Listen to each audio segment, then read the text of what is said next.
사랑하는 성도 여러분, 혹시 제 나이를 알고 계시나요? 갑자기 목사가 뜬금없이 나이를 물어봐서 조금 웃기죠. 여러분들이 알고 계시는지 모르겠지만 저는 올해 55입니다. 만으로 하면 54시겠고요. 저희 할아버지 호적 조금 늦게 해놓으셨어요. 목회 가운데서 1년 더 하라고. 그래서 만으로 하면 또 한 살 더 줄겠죠. 저는요 지금 현재 나이가 참 좋습니다. 그리고 빨리 60 됐으면 좋겠습니다. 저는 50 딱 넘어섰을 때 혼자 자축을 했습니다. 나 이제 50이야. 자, 60이 되고 70이 되는 것도 저는 좋아할 것 같습니다.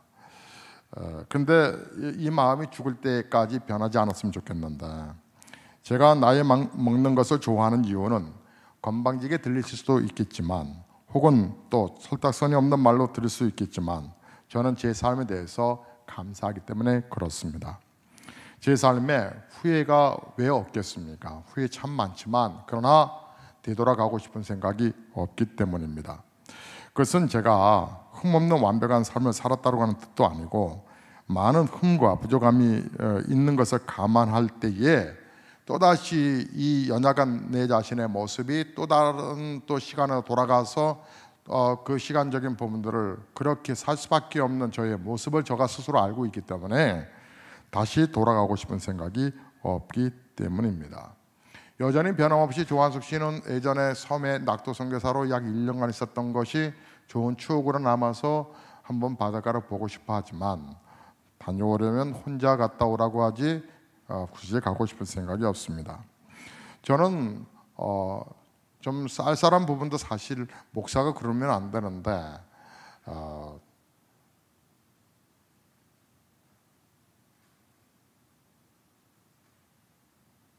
지나간 사람도 다시 보고 싶지 않습니다.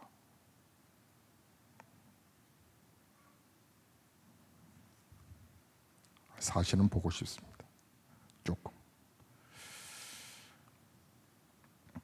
제가 다시 젊어진다 하여도, 그동안 저질렀던 모든 실수를 만회하고 회복한다 할지라도 지금보다 더 좋은 감사의 삶을 저는 더 살 수 없을 것 같다라고 하는 지금의 삶에 대한 감사가 있어서 그렇습니다.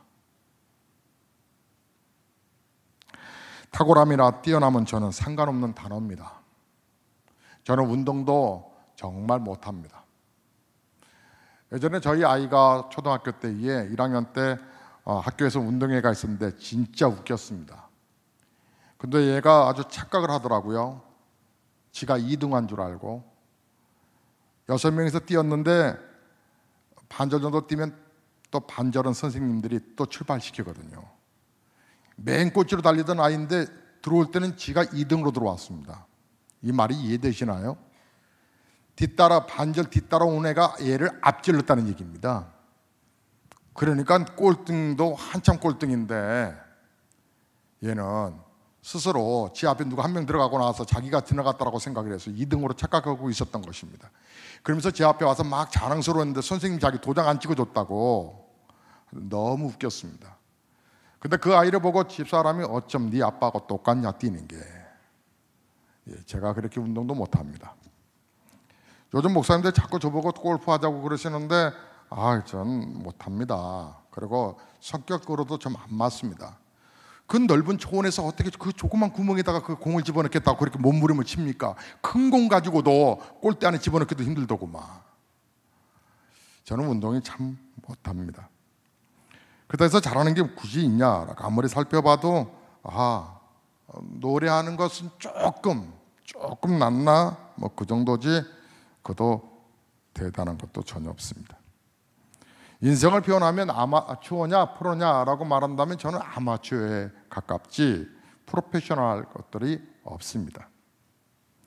제가 요즘 이렇게 말을 좀 목사니까 말을 안 할 수 없으니까 말을 하다 보니까 말이 좀 늘었지 언쟁도 잘 하는 편이 아닙니다. 제가 어떻게 이런 삶을 살게 되었는지 그 이유를 압니다. 그것은 목사로서 상투적인 말처럼 들리실지 모르지만 전적인 하나님의 은혜입니다. 제가 혹시 남보다 조금 잘한 것이 있다면, 정말 혹시 그런 것이 있다면 그것은 예수 믿는 것이라고 할 수 있습니다.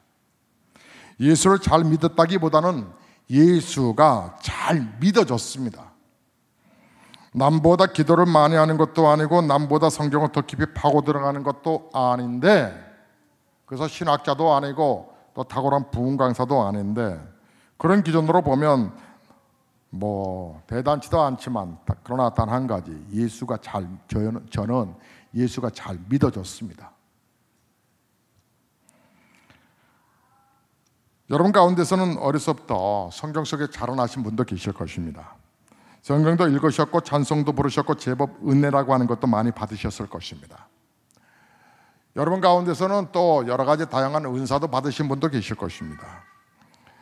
하지만 여러분, 그런 여러분과 비하면 목사는 대단치도 않은 듯 하지만, 그런데 제가 하나님의 말씀이 믿어졌기 때문에, 물론 실수할 때도 많고 죄 지은 적도 물론 많았지만, 그래도 하나님의 말씀대로 살아보려고 하는 마음이 원칙적으로 늘 있었던 것 때문에 그저 마음뿐이었는데, 그 마음을 하나님께서는 그저 그것을 믿음으로 보셨던 것 같습니다. 그래서 그 믿음 위의 성장이라고 하는 성장 속에 오늘 이 자리에 21주년을 보냈습니다. 21주년의 설교를 사실 지금 하고 있는 것과 같습니다. 저는 그 믿음 위에 감당할 수 없는 복을 주셨습니다. 제가 받은 복을 다 나열할 수는 없지만 두고두고 복이라고 여겨지는 것은, 제가 받은 대표적인 하나님의 복을 말씀드린다면 먼저 죄사함의 복입니다. 그냥 여러분 들으시면 상투적인 말 같지만 제게는 그렇지 않습니다. 저는 죄사함의 복을 받은 사람입니다.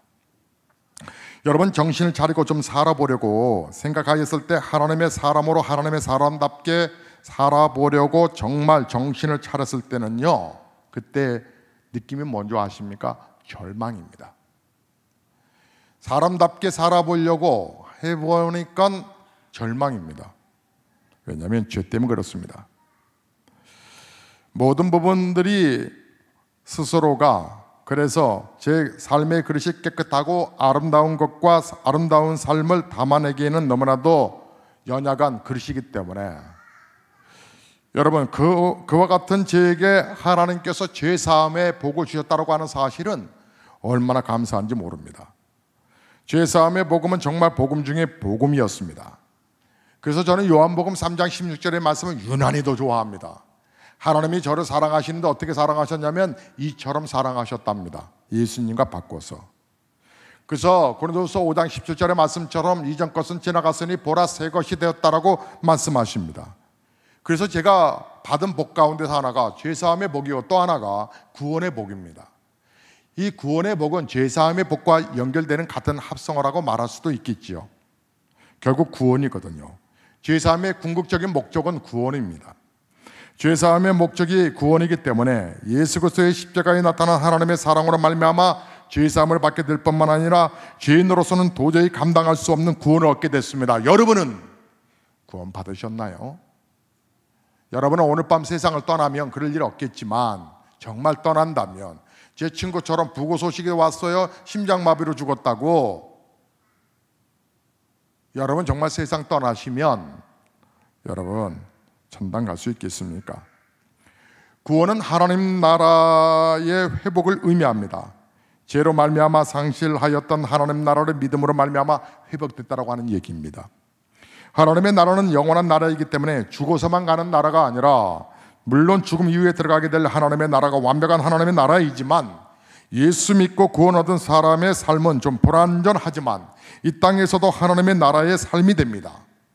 하나님 나라에서 느끼게 되는 참 삶의 만족과 행복을 이 땅에서도 누릴 수 있다라고 느낄 수 있습니다.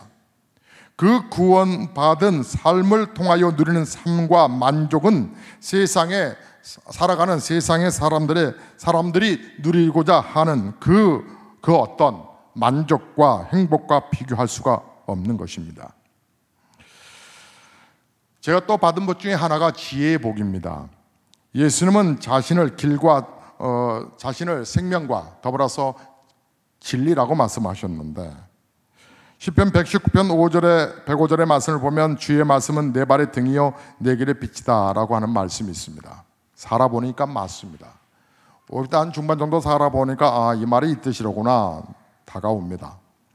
다행히 하나님과 하나님의 말씀이 믿어져서 그 말씀을 따라 조금씩 따라와 봤더니 하나님 말씀 그저 믿고 조금씩이나마 따라갔더니 여기까지 이르렀습니다.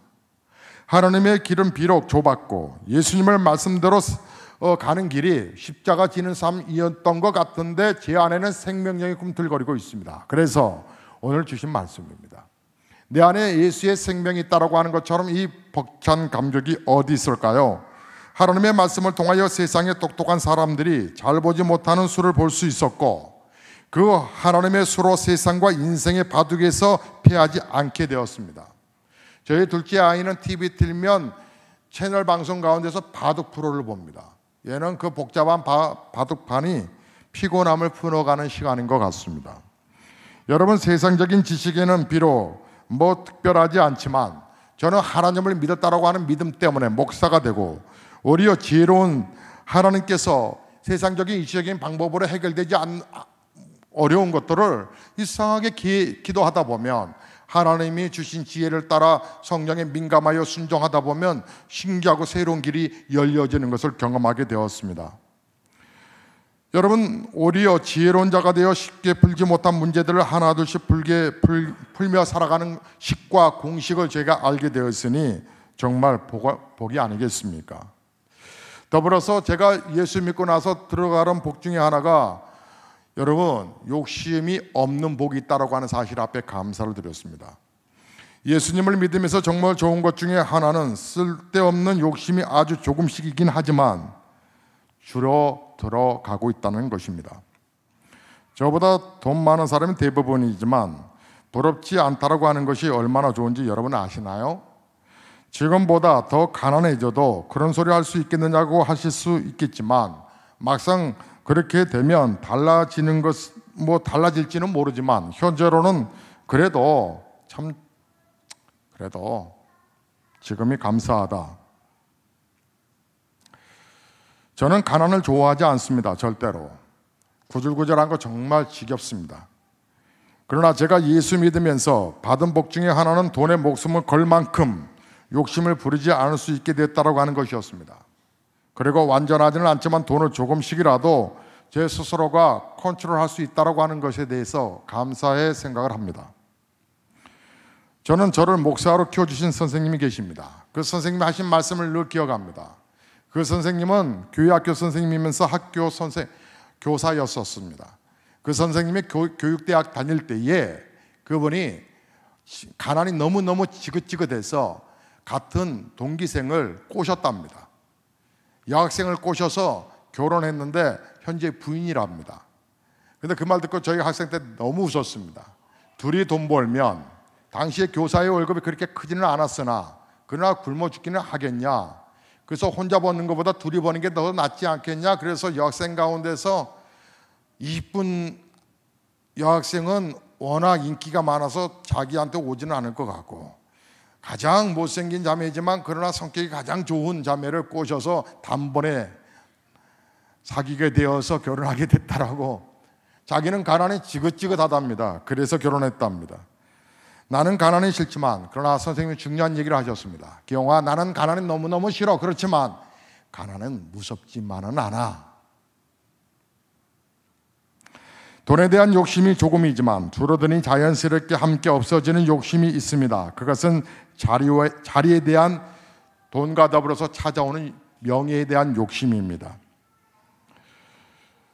어느 강사를 가면 강사 소개하는 데 있어서 여러 스펙을 물어보십니다. 그러면 저는 그 사회자에게 이렇게 늘 대답합니다. 그냥 보배로운 예수교회 목사라고 불러주세요. 아마 여러분은 잘 모르시겠지만 교단과 총회 그리고 교단의 부설인 성결대학교는 연간 600억을 입출금을 합니다. 거기에서 중요한 책무를 총장님이 부탁도 했습니다.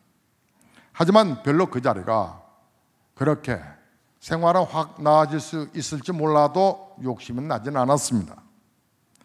저는 그냥 김기용 목사라고 하는 것이 좋기 때문에 그 앞에 치장을 하고 싶지 않습니다. 총회장이라든지 여러분 연합회 회장이라든지 그런 부분들 별로 그런 것으로 치장하고 싶지도 않습니다. 그래서 한 번도 명함을 만들어 본 적도 없습니다. 그 이유는 사실 특별한 것이 없기 때문입니다.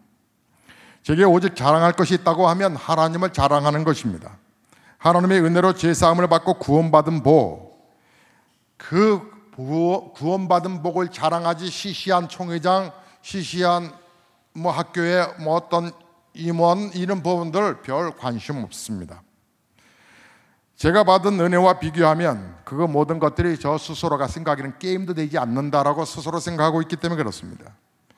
그래서 저는 새벽에 커피 만드는 것이 재밌고 그것을 드시는 성도님들이 감사하고 저는 이것이 행복합니다.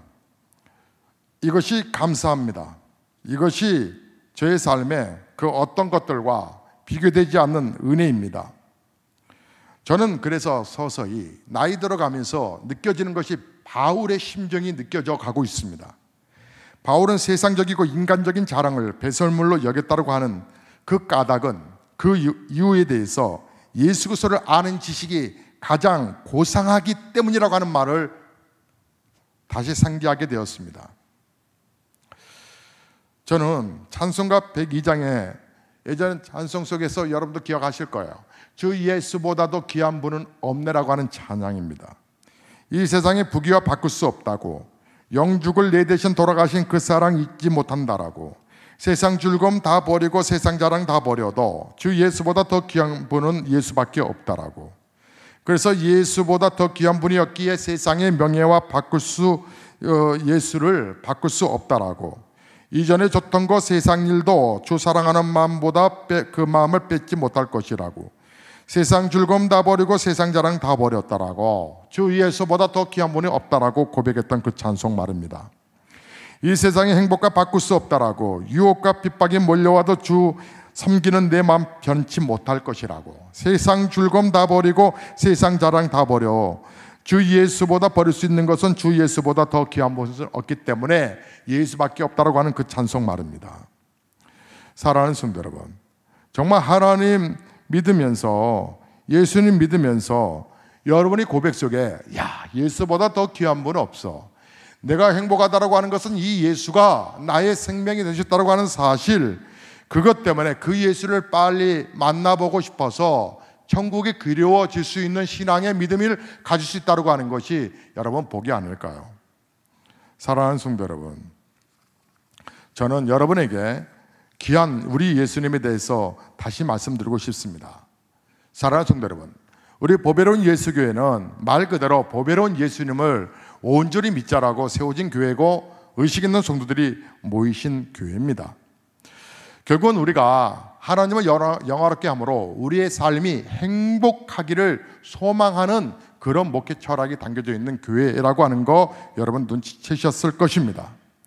이것은 사실 하나님의 뜻이기도 합니다. 하나님의 뜻은, 또 하나님의 소원은 우리 모두가 행복하게 믿음 생활 잘하는 것입니다.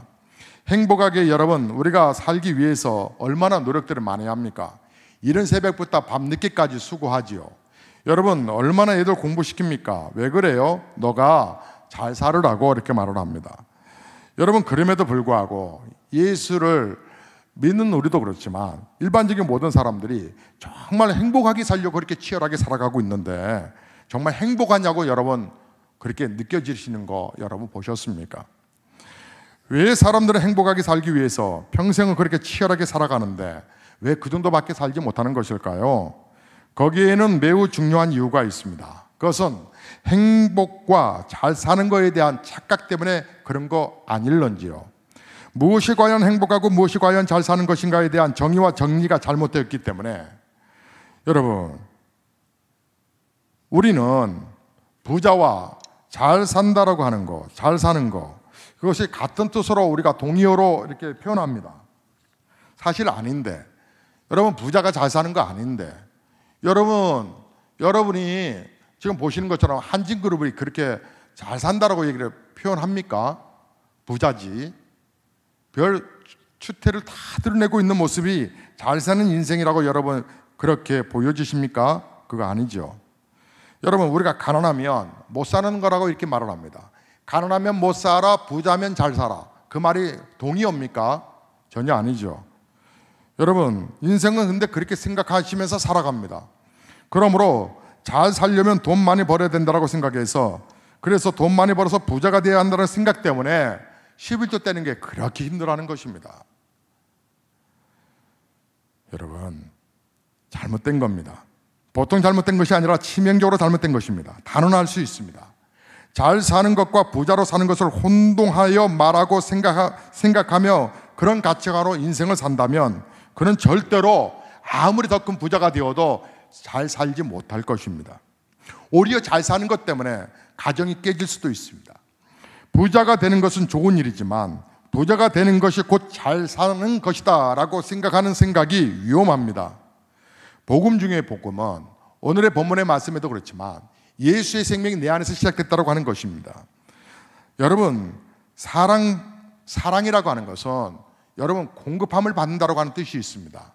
사랑이라고 하는 것은 그 어떤 것과 비교할 수 없는 사랑받는 사람을 사랑받고 있다라면 내가 존귀하다라고 하는 것을 느껴지는 것입니다. 그래서 사랑받는 사람을 존귀하게 하는 사랑이라고 하는 것은 그런 힘이 있습니다. 여러분, 더 귀한 사실을 하나 알려드릴까요? 하나님이 우리가 천하보다도 더 귀하고 존귀한 하나님보다 더 귀한 백성이랍니다. 저와 여러분을 하나님이 사랑하시는데 천하보다 비교할 수 없는 천하보다 크고 귀하게 창조하셨다는 것입니다. 하나님이 당신의 생명보다 귀하게 여러분을 여기셨다는 것입니다. 그 마음이 십자가에 잘 나타나 있지 않습니까? 여러분이 아시던 모르시던 간에 상관없이 여러분들은 천하보다 귀하고 크고 존귀한 존재로 만들어 하나님이 놓으셨습니다. 때문에 천하를 여러분이 다 얻는다 할지라도 그 천하는 여러분의 그릇에 다 담길 수가 없습니다.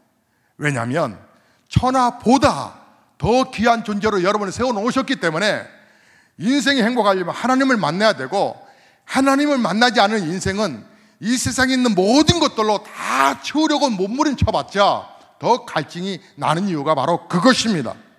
그래서 우리 인생이 천하를 다 얻어도 그만큼 부자가 된다 하여도 여러분의 삶이 채워지지 않습니다.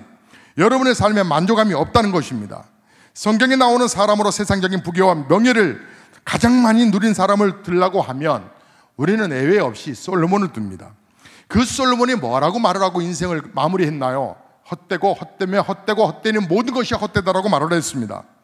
세상의 모든 부귀와 영화가 쉬지 않고 솔로몬에게 흘러들어왔지만 솔로몬은 그것 때문에 만족할 수가 없었습니다. 왜요? 하나님이 우리를 천하보다 귀한 존재로 만들어 놓으셨기 때문에 그렇습니다. 여러분, 그래서 여러분이 행복하게 잘 사는 것과 부자로 사는 것을 여러분 혼동하시면 안 됩니다. 여러분, 국민소득이 3만 불이 되면 다 더 좋아질 거라고, 복지 정책은 엄청나게 좋아질 것입니다. 또 4만 불 되면 더 많은 우리가 혜택을 누리며 살 것입니다. 그런다 할지라도 여러분 정말 여러분 행복해질까? 잘 살게 될까? 여러분 환경은 좋아질 수 있겠죠. 하지만 여러분 절대로 우리가 잘 사는 인생이 되지 않을 것입니다. 사람들은 잘 사는 것이 소유가치에 있는 것으로 착각하고 있습니다. 정말 그렇지 않습니다. 잘 사는 것이 소유가치에 있는 것이 아니라 존재가치에 있는 것입니다. 그리고 그 존재가치를 높이는 것은 예수님을 정말 제대로 믿어질 때에 존재가치가 무엇인지 깨달을 수 있기 때문에 그렇습니다. 여러분 혹 아시는지 모르겠지만 예수를 믿는다고 해서 다 부자가 되는 거 아닙니다. 예수를 믿는다고 해서 다 명문대 가는 거 아닙니다. 예수를 믿는다고 오래 살고 병 걸리지 않는 것도 아닙니다. 예수를 그렇다고 안 믿는다고 다 가난해지는 것도 아닙니다. 예수를 안 믿는다고 명문대 못 들어가는 것도 아닙니다. 다시 말해서 예수를 믿는다고 소유 가치가 높아지지는 않는다는 것입니다. 예수 믿는 목적이 소유 가치 높이기 위해서 우리가 예수 믿는 수준이 아니라고 하는 것입니다. 그러나 예수를 믿지 않냐고 존재 가치는 높아지는 법이 없습니다. 그냥 논리적으로 그것은 불가능합니다. 우리의 존재 가치는 존재 목적으로부터 발생하는 것입니다. 모든 존재에는 목적이 있지 않습니까? 마이크에는 마이크의 목적이 있어서 여러분에게 소리를 전달합니다. 여기에 잔에는 여러분 물을 담을 수 있는 목적으로 이것이 존재되어 있습니다. 세상에 목적 없이 존재하는 것은 아무것도 없습니다. 목적을 상실하면 곧 가치를 상실하게 되는 것입니다. 모든 존재는 존재 목적대로 존재할 때에만 존재 가치가 발생하는 것이지요. 그것은 사람도 예외가 아닙니다. 소유 가치를 위해서라면 여러분 돈만 벌면 됩니다. 등쳐먹어도 됩니다. 그러나 부자가 되는 것이 아니라 정말 잘 사는 사람이 되려면 돈 가지고는 안 됩니다. 정말 행복하게 잘 사는 사람이 되려면 자신의 존재 목적이 무엇인가를 생각하셔야 합니다. 그리고 그 존재 목적대로 살도록 노력해서 목적과 자신의 삶이 일치될 때 여러분, 내가 이것이 바로 삶의 내가 의미를 찾았어 라고 고백할 수 있는 것입니다. 모든 존재의 목적은 존재로부터 말미암지 않고요, 존재케 한 이로부터 말미암는 것입니다. 스스로 목적을 가지고 존재하는 것은 아무것도 없기 때문에 그렇습니다. 마이크가 아무리 존재 목적에 따라서 마이크 스스로가 존재한 것은 아니기 때문에 그렇습니다.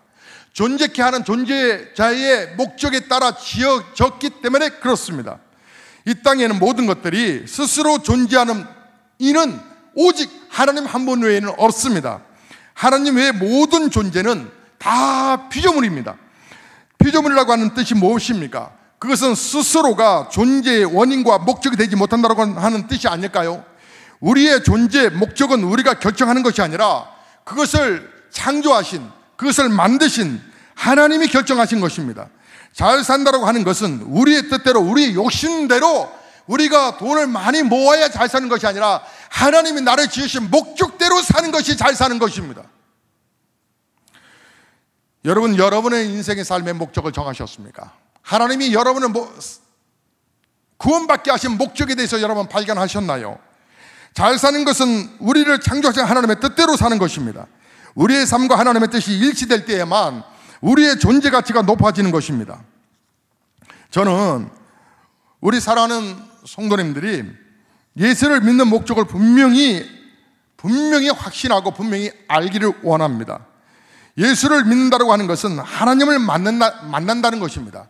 나를 창조하신 하나님을 만나는 것이고, 나를 창조하신 하나님을 만날 때에 내가 나를 존재케 하신 그 창조주를 만남으로 인하여 나의 존재의 가치를 분명하게 알고 내 하나가 얼마나 소중한 인생인가를 알고, 나를 여전히 변함없이 사랑하신 하나님의 사랑, 나를 변함없이 나를 놓치지 아니하시고 나 없으면 마치 이 지구상에 나 혼자밖에 없는 것처럼 나를 바라보시는 하나님을 발견하는 그 순간부터 나는 정말 잘 사는 인생이 무엇인가를 알 때에 스스로 노래를 부를 수가 있는 것입니다. 사랑하는 성도 여러분, 하나님은 오늘도 우리에게 말씀하십니다. 우리 안에 하나님의 증거가 있다라고. 그것은 바로 하나님이 우리에게 영원한 생명을 주신 것, 그 생명이 예수 안에 있는 것과 그 예수의 생명이 내 안에서 공급되고 있다고 하는 것. 내 안에서 예수의 생명이 없으면 실상은 그가 존재 가치의 이유와 목적을 잃어버리는 것이라고. 여러분, 그 주님은 알면 할수록 더 그분을 알고 싶어하는 욕구가 생깁니다. 저는 그 예수를 만나고 나서 한 번도 단 하루도 예수의 이름을 안 불러본 적이 없습니다. 최소한 3번은 부릅니다.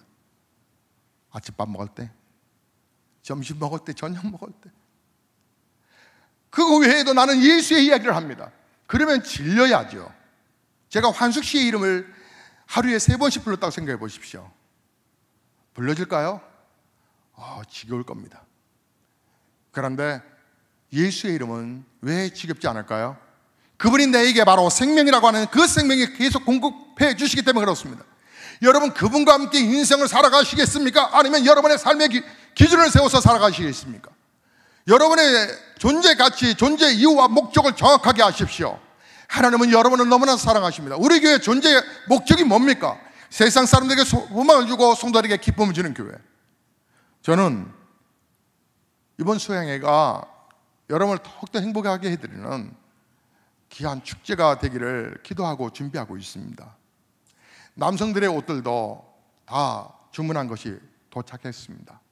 여성들의 옷 가운데서 100사이즈 이상이 없어서 같이 고민했는데 이제 남녀 공용이니까 큰 사이즈가 도착했습니다.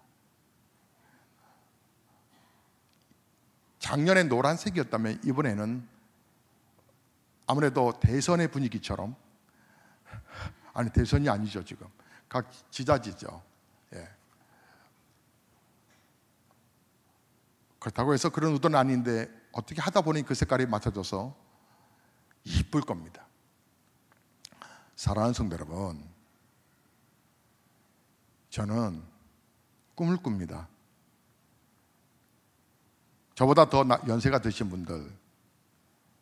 분들께는 좀 외람된 말씀이지만 나이 들어가니까 보입니다. 하나님의 뜻대로 사는 자가 얼마나 지혜로운 자인지 보여집니다. 생각해 봤습니다. 가장 이 땅에서 안타깝게 살아가는 사람이 뭘까? 그것은 예수를 어정쩡하게 믿는 분입니다. 예수를 어정쩡하게 믿으면 하나님도 어정쩡하게 다가오십니다. 내가 믿는 만큼 하나님은 역사하실 것입니다. 힘들게 버겁게, 여러분 불교는 그래도 초파일에 한 번만 가도 되지, 예수를 딱 설정하면 매주 오셔야 합니다. 심지어는 매주만 옵니까? 목사가 새벽에도 기도해요 하죠. 매일매일 오셔야 합니다. 어떻게 보면 이건 고행이 아닐까요? 예수를 안 만나고 신앙생활하는 것처럼 고달픈 거 없습니다. 그러나 예수를 만나면 그분은 나를 인도하십니다. 그분 참 멋있습니다. 여러분의 삶을 하나님께서 주관해 가십니다. 하나님께서 저에게 주신 은혜 가운데서 아까 네 번째로 말씀드렸던 지혜의 복이 있습니다. 하나님이 주시는 복이 참 많습니다. 제가 우리 구자흥 목사님과 함께 권 목사님이 함께 댄스 하실 분들 마지막에 준비해 주시면 감사하겠다고 그래서 그게 뭘 어려운 일입니까? 우리가 얼마나 잘하는데. 잘하시는 또 앞에서 또 봉사하시는 분들도 수고가 이쁘고 고맙지 않습니까? 그래서 제가 귀한 선글라스를 선물로 드리겠다고 그랬습니다. 그저께였습니다. 목요일날 연습하러 들어오셨더라고요, 저녁 때. 그래서 제가 준비한 것보다 숫자는 좀 적다. 내일 아마 선글라스 택배가 도착할 것 같아요. 그랬더니 지체 가운데 한 분이, 목사님 그냥 선물 받은 거 우리 주시는 거 아니에요? 아닙니다. 돈 주고 산 겁니다. 예, 돈 주고 산 겁니다. 저는 커피를 하다 보니까 유통망을 알아서 조금 저렴하게 사는 거 있지만 다 대가 치르고 하는 겁니다. 아이들에게 물류품 오는 건 큰 공장에서 물건 정리하다가 그냥 덤핑으로 팍팍 다 넘기면 되는데, 있는 분이 뭐 그렇게 하고 싶지는 않고 의미 있게 쓰실 분에게 좀 드리자. 그래서 우리 교회 트럭으로 보냈던 것입니다. 그것도 다 그만큼의 사랑과 나름대로 신의가 있기 때문에 수고의 대가긴 하겠지만 그 외에는 거의 다 모든 것이 다 그만큼 담겨져 있는 대가를 치른 겁니다. 저는 그걸 배웠습니다. 하나님 앞에 하나님을 의식하고 살아가는 삶을 살아가는 자에게 하나님이 신기하게 길을 열어가시는 거 말이에요. 내가 준비해도 어려운 거 하나님이 이렇게 준비해 주셔서 길을 열어가십니다. 뜻하지 않게 하나님께서 뚝뚝 이런 선물도 주십니다. 그게 바로 하나님을 아는 지혜입니다. 자, 어떻게 하시겠습니까? 여러분의 고백 속에 사랑합니다 주님이라고 고백하시며 살아가시겠습니까? 아니면 여러분 세상의 정보 수집하느라고 발부둥치고 그 식대로 살아가려고 발부둥치다가 어느 날 재미가 없어, 인생이 허무해, 그 단어를 고백하시렵니까? 오늘 설교의 제목이 사랑합니다 예수님이라고 하는 제목입니다. 그분은 변함이 없으십니다. 그분의 십자가 단단히 붙들고 우리 믿음으로 나가다 보면 하나님께서 선한 길로 우리 모두를 아름답게 이끌어 가실 줄로 믿습니다. 우리 예수님 잘 믿읍시다. 우리 옆에 계신 분은 고백하실까요? 예수님 잘 믿으세요. 하나님이 당신을 사랑하십니다. 아멘. 진짜입니다. 하나님 잘 믿으십시오. 그분은 살아계십니다. 그분이 우리의 인생길을 열어주실 것입니다.